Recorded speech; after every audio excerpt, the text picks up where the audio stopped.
Beside the well there was the ruin of an old stone wall. When I came back from my work, the next evening, I saw from some distance away my little prince sitting on top of a wall, with his feet dangling. And I heard him say, "Then you don't remember? This is not the exact spot." Another voice must have answered him, for he replied to it, "Yes, yes. It is the right day, but this is not the place." I continued my walk toward the wall. At no time did I see or hear anyone. The little prince, however, replied once again, "Exactly. You will see where my track begins, in the sand. You have nothing to do but wait for me there. I shall be there tonight." I was only 20 meters from the wall, and I still saw nothing. After a silence the little prince spoke again, "You have good poison? You are sure that it will not make me suffer too long?" I stopped in my tracks, my heart torn asunder, but still I did not understand. "Now go away," said the little prince. "I want to get down from the wall." I dropped my eyes, then, to the foot of the wall, and I leaped into the air. There before me, facing the little prince, was one of those yellow snakes that take just 30 seconds to bring your life to an end. Even as I was digging into my pocket to get out my revolver I made a running step back. But, at the noise I made, the snake let himself flow easily across the sand like the dying spray of a fountain, and, in no apparent hurry, disappeared, with a light metallic sound, among the stones. I reached the wall just in time to catch my little man in my arms. His face was white as snow. "What does this mean?" I demanded. "Why are you talking with snakes?" I had loosened the golden muffler that he always wore. I had moistened his temples, and had given him some water to drink. And now I did not dare ask him any more questions. He looked at me very gravely, and put his arms around my neck. I felt his heart beating like the heart of a dying bird, shot with someone's rifle. "I am glad that you have found what was the matter with your engine," he said. "Now you can go back home." "How do you know about that?" I was just coming to tell him that my work had been successful, beyond anything that I had dared to hope. He made no answer to my question, but he added, "I, too, am going back home today." Then, sadly, "It is much farther, it is much more difficult." I realized clearly that something extraordinary was happening. I was holding him close in my arms as if he were a little child, and yet it seemed to me that he was rushing headlong toward an abyss from which I could do nothing to restrain him. His look was very serious, like someone lost far away. "I have your sheep. And I have the sheep's box. And I have the muzzle." And he gave me a sad smile. I waited a long time. I could see that he was reviving little by little. "Dear little man," I said to him, "you are afraid." He was afraid, there was no doubt about that. But he laughed lightly. "I shall be much more afraid this evening." Once again I felt myself frozen by the sense of something irreparable. And I knew that I could not bear the thought of never hearing that laughter any more. For me, it was like a spring of fresh water in the desert. "Little man," I said, "I want to hear you laugh again." But he said to me, "Tonight, it will be a year, my star, then, can be found right above the place where I came to the earth, a year ago." "Little man," I said, "tell me that it is only a bad dream, this affair of the snake, and the meeting place, and the star." But he did not answer my plea. He said to me, instead, "The thing that is important is the thing that is not seen." Yes, I know. It is just as it is with the flower. If you love a flower that lives on a star, it is sweet to look at the sky at night. All the stars are abloom with flowers. Yes, I know.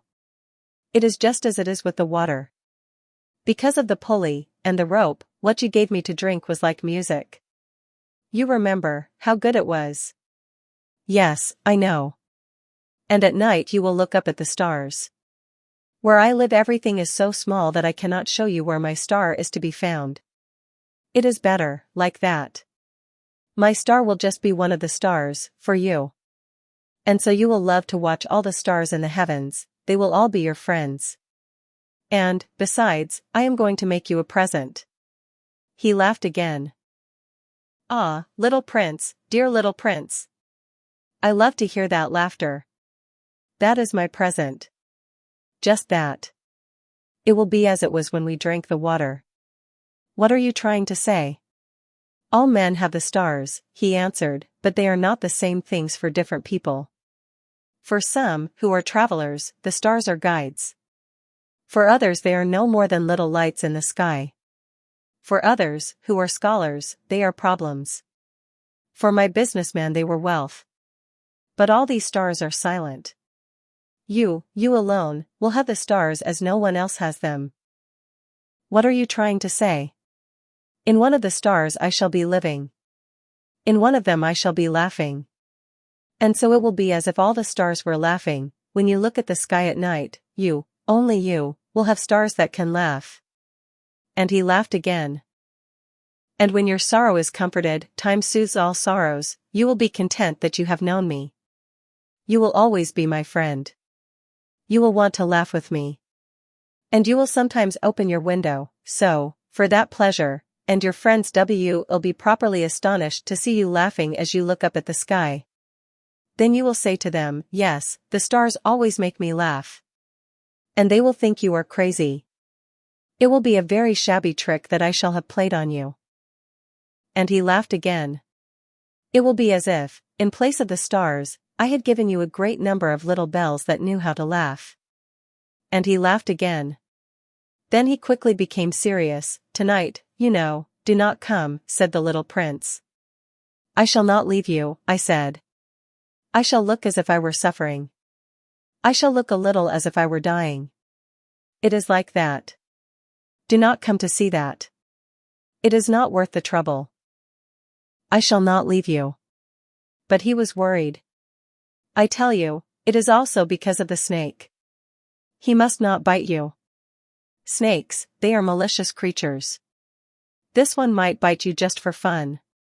I shall not leave you. But a thought came to reassure him. It is true that they have no more poison for a second bite.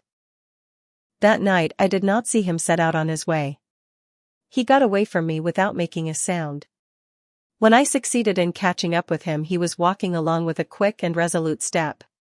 He said to me merely, "Ah, you are there." And he took me by the hand. But he was still worrying. It was wrong of you to come. You will suffer. I shall look as if I were dead, and that will not be true. I said nothing. You understand, it is too far. I cannot carry this body with me. It is too heavy. I said nothing. But it will be like an old abandoned shell. There is nothing sad about old shells. I said nothing. He was a little discouraged. But he made one more effort. It will be very nice. I, too, shall look at the stars. All the stars will be wells with a rusty pulley. All the stars will pour out fresh water for me to drink. I said nothing. That will be so amusing. You will have 500 million little bells, and I shall have 500 million springs of fresh water. And he too said nothing more, because he was crying. Here it is. Let me go on by myself. And he sat down, because he was afraid.